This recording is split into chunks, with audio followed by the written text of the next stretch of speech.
Assalaamu calaykum asxaabta, halkan waa Saciid Madaari Sports. Waxaad kusoo dhawaataan waxyaabihii ugu dambeeyey ee ciyaaraha. Waxaynu fiiri doonaa guuldaradii ay soo gaartay Arsenal iyo wareysigii Arteta, sidoo kale Pep Guardiola iyo tiimkiisa iyo guushii Real Madrid.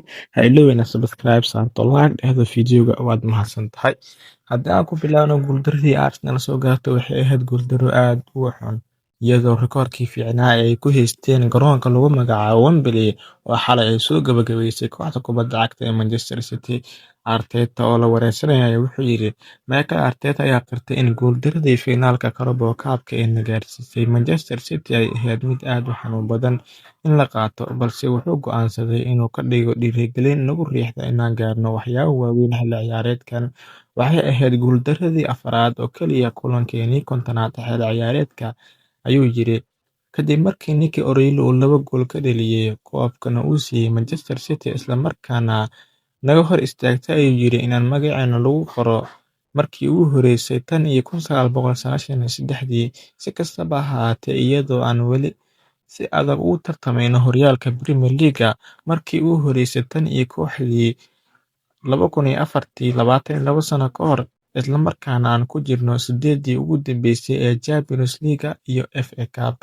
Tababaruhu wuxuu go'aansaday inuusan guuldaradan u ogolaanin inay carqaladeeyaan ololaheena cajiibka ah, ayuu yiri. Way adag tahay sababtoo ah ciyaaryahan kasta runtii wuxuu doonayay maanta. Taageerayaasheena sidoo kale waxay doonayeen inaan suurtagelino inaan gaarsiino waxa. Waa arrin aad u xanuun badan. 8 bilood oo cajiib ah ayaa wada qaadanay. Hadda waxaa jira nasasho caalami ah. Dhammaanteen waxaynu galaynaa annagoo leh dareen adag iyo xanuun.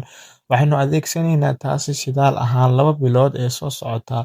Waynu sii wadaynaa. Waa xanuun. Rajaynaynaa inaan wax u sacbinaynaa, balse waxaynu ka soo kabanaynaa mar kale ayaan bilaabi doonaa. Qaybtii hore ee ciyaarta waxaynu ku jirnay xaalad fiican, iyadoo Kai Havertz iyo Bukayo Saka ay fursado dhow heleen balse ay la kulmeen goolhaye James Trafford oo si wanaagsan u ciyaaray. Laakiin qaybtii labaad, iyadoo City ay cadaadis saartay, O'Reilly ayaa madax ka dhaliyay gool u dhow 4 daqiiqo kadibna wuxuu dhaliyay gool labaad oo ciyaarta naga fogeeyay. Mikel wuxuu sheegay in niyad-jabka laga qaado guuldaradii finalka uu sii badanayo marka loo eego sida ay ciyaartu u dhacday, wuxuuna aaminsan yahay in la doonayay in laga faa'iideysto fursadihii la helay, gaar ahaan finalka Wembley. Dhammaanteen ayaanu murugoonayna, gaar ahaan sida ay ciyaartu u dhacday, ayuu yiri. Qaybta hore waxaynu u maleynaynay inaan ahayn kooxda fiican. Waxaynu helnay labada fursadood ee ugu fiican iyo fursadaha ugu waaweyn ee ciyaarta si aan u helno hoggaan iyo dhiirigelin finalka. Qaybtii labaad waxaan bilownay inaan la kulanno dhibaatooyin si aan uga baxno cadaadiska, laakiin sidoo kale waa in la ammaanaa iyaga sida ay u deganaayeen mararka qaarkood. Annaga markaanu kubadda hayno waa inaan wax ka fiican sameynaa, iyadoo aysan darbo sameynin. Goolkoodii koowaad wuxuu ahaa mid aan caadi ahayn oo naga dhacay. Darbadoodii labaadna waxay keeneen gool labaad, taasoo ciyaarta ka dhigtay mid aad u adag.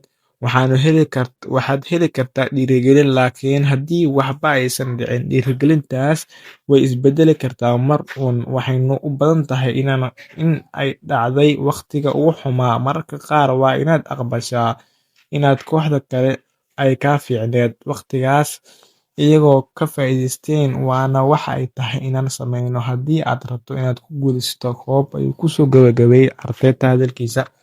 Dhanka kale, haddaan fiirino Manchester City, sidoo kale waxa uu laga yiri, Manchester City ayaa waxay ku guuleysatay koobkan kadib markii 2 gool ay O'Reilly ay ka heleen oo siisay inay City gaarto guushoodii 9aad ee League Cup-ka. Kabtanka City Bernardo Silva oo kooxda si heer sare leh u hogaaminayay xilli ciyaareedkan ilaa iyo hadda, ayaa guushan ugu dambeysay ku tilmaamay mid gaar ah oo muhiim u ah dhammaan kooxda. Waa daqiiqad aad u sharaf badan. Qof walba oo ka tirsan City, ayuu yiri, wuxuu jecel yahay in tartankan inaan ku guuleysano annagoo ka adkaanay Arsenal oo si heer sare u ciyaartay xilli ciyaareedkan. Waa mid gaar ah. Qaar ka mid ah ciyaartoyda kooxda, tani waa koobkeedii ugu horeysay ee ay la qaadaan City. Waan xasuustaa sida ay iigu ahayd aniga 2018, ayuu yiri Bernardo Silva. Waxaynu wax walba waxayna wax walba beddeshay. Waa inaan rajaynaa inaan sidaas oo kale samayn doono waxaan sidoo kale sidaas oo kale saameyn u yeelato ciyaartoydii da'yarta. Inaan noqdo kabtanka kooxda waxay iga dhigan tahay wax walba.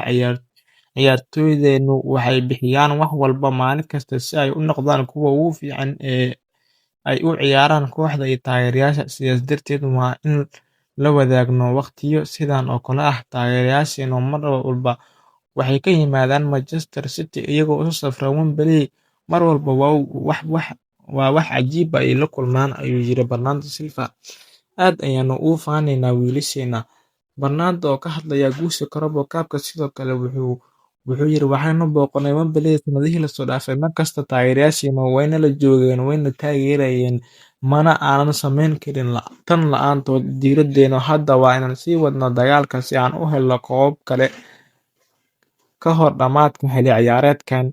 Waxaan samayn doonaa wax walba oo suurtagal ah si taasi ay u dhacdo. City hadda waxay galaysaa fasax ciyaaryahan caalami ah ka hor inta aysan ka soo laaban ciyaar ay la ciyaari doonto Liverpool wareegga 8-damaadka FA Cup-ka Sabtida 4 Abriil. Kooxda Guardiola ayaa markaas diiradda u wareejin doonta Premier League usbuuca xiga marka ay marti u tahay Chelsea. Waxaanu weli ku jirnaa tartanka hanashada horyaalka Premier League iyo sidoo kale kooxda Guardiola hadda waxay 9 dhibcood ka dambeysaa hogaamiyayaasha Arsenal iyadoo hal ciyaar gacanta ku haysa. Qof walba oo ka tirsan Manchester City wuxuu hambalyo u dirayaa Pep, shaqaalaha tababarka iyo sidoo kale ciyaartoyda guusha kale ee cajiibka ah ee ay ka gaareen kooxda Arsenal. Sidoo kale haddaan fiirino guushii xalay Real Madrid iyo sidoo kale falanqaynta tababaraha iyo sidoo kale kaarkii casaa ee laga yiri tababaraha kooxda kubadda cagta ee lagu magacaabo Real Madrid Albiol ayaa sidoo kale shirkiisa jaraa'id wuxuu ku sheegay waxyaabo badan ayuu ku taabtay. Albiol oo ka hadlaya qolka shirka ee Bernabeu isagoo falanqeeyay guushii Real Madrid ee derbiga ahayd, waxaanu muujinay ayuu yiri xoog maskaxeed iyo dabeecad u qalanta funaanadeena iyo astaanteena kooxda. Taasoo waa waxa aan u jeclaa kooxda maanta. Sidoo kale waa inaan u adkeysanaa daqiiqadaha ugu dambeeya iyadoo hal ciyaaryahan naga maqnaa. Aad ayaan ugu faraxsanahay inaan ugu dambeyn aan ilaalino natiijadii aan helnay 3 dhibcood, taasoo ahayd waxa aan rabnay. Beddelka ugu weyn waa inaan guul badan gaarnay oo mid walba uu ahaa mid muhiim ah. Fasax ayaa imaanaya, laakiin weli wuxuu jiraa tartanka La Liga, waxaana dagaal dheer oo kulamo kasta uu adkaan doono. Himiladii waa la gaaray. Sidoo kale wuxuu ammaanay Vinicius Junior bandhigga kale oo cajiibka uu sameeyay. Vinicius Junior ayaa muujin kale iyo karti, geesinimo, dabeecad, kalsooni iyo sidoo kale awood u qalanta. Kadibna mar kale isku dayo wuxuu dhaliyay gool yaab leh oo na siiyay guushii xilli aad u adag, ayuu yiri Albiol. Waa nasiib weyn inaan hayno ciyaaryahankan sidan oo kale, sida uu go'aansaday, kartidiisa iyo sidoo kale mar walba uu hogaamiyo kooxda. Ma oga inuu ku jiro heerkiisa ugu fiicnaa ee xirfadiisa, laakiin aad ayuu u dhow yahay runtii. Sidoo kale Albiol wuxuu la weydiiyay kaarka casaanka ee la siiyay Valverde. Aragti ka duwan ayaan qabaa Jose Luis oo ah garsooraha, kaasoo aan ugu mahadcelinayo inuu ka yimid khadka dhexe si uu u sharxo sababta uu casaanka u siiyay Valverde. Anigu si kasta ayaan u aragnaa, wuxuu sheegay inay ahayd xoog xad dhaaf ah, laakiin aniga sidaas uma arko. Waxay ahayd faragelin la mid ah kuwa badan, aad u hooseeya, mana jirin ujeedo lagu waxyeeleynayo ciyaaryahanka kale. Taasi aragtidayda waa ay ka duwan tahay tiisa, laakiin ugu yaraan wuxuu ii sharxay, taasina waa qadarinayaa. Marar badan waxaanu jeclaan lahayn in dhaqanka garsoorayaasha, inkastoo uusan waxba bedelin. Aniguna ma raacsanin casaanka, kaasi oo si cad noogu adkeeyay ciyaarta, naguna qasbay inaan si weyn ugu adkeysano. Sidoo kale wuxuu la weydiiyay maxaa iska bedelay Albiol tan iyo imaatinkaadii, ayaa la weydiiyay. Si tartiib tartiib ah ayaan u baranayaa kooxda, ayuu yiri. Waxaan imid xilli aysan waqti badan oo aan kula shaqeeyo si aan u fahmo halka ay ku fiican yihiin sidoo kale iyo sida ay isu fahmayaan. Ma fududa inaad bartamaha ciyaareedka la yimaado oo la barto sida koox u shaqeyso. Taasi ayaa isbedelay 2 bilood. Hadda waxaan si dhaqso ah iyo xirfad u garanayaa ciyaartoyda, halka aan ka heli karo waxqabadkooda ugu fiicnaa iyo sidoo kale halka aan wax ka bedeli karo. Weli wax badan ayaan baranayaa maadaama aan dib u helayo ciyaartoy aanan weli la shaqeyn sida Militao. Bellingham maanta ayuu ciyaaray kadib muddo dheer, sidaas darteed waxaan ku jirnaa horumar joogto ah oo leh meelo badan oo aan ku wanaajin karno. Jadwal adag ayaa nagu soo wajahan tijaabo 3 maalmoodba mar, waa inaan bixinaa wixii ugu fiicnaa. Sidoo kale waxaa la weydiiyay sidee waxqabadka loo kordhin karaa. Wuxuu ku jawaabay, taasi waanaad iyaga weydiisaa. Shaqadeena waa inaan isku dayo inaan helno waxqabadka ugu fiican, aanu aragno sida aan u noqon karno koox isku duwan, fikrado cad leh, iyo sidoo kale marka aan weerareyno og waxa aynu sameyneyno. Marar badan waxaynu dareemeynaa inay ciyaartu bilaabato iyadoo ku xiran tahay kartida ciyaaryahan kasta iyo wax kasta oo xilligaas go'aansado. Waa inaan ogaano marka aan garoonka galno inaan beegsaneyno meelaha daciifka ah ee kooxda kale, isticmaalno awooddeena, leenahay qorshe cad iyo sidoo kale qaab ciyaareed. Weli waddo dheer ayaynu haysanaa iyo sidoo kale wax badan oo aan hagaajin karno, ayuu kusoo gabagabeeyay hadalkiisa. Saaxiibayaal, ha iloobina subscribe saarto, like dhehdo fiidiyowga, sidoo kale aadna gaarsiisaan 100 subscribe. Mahadsantiin.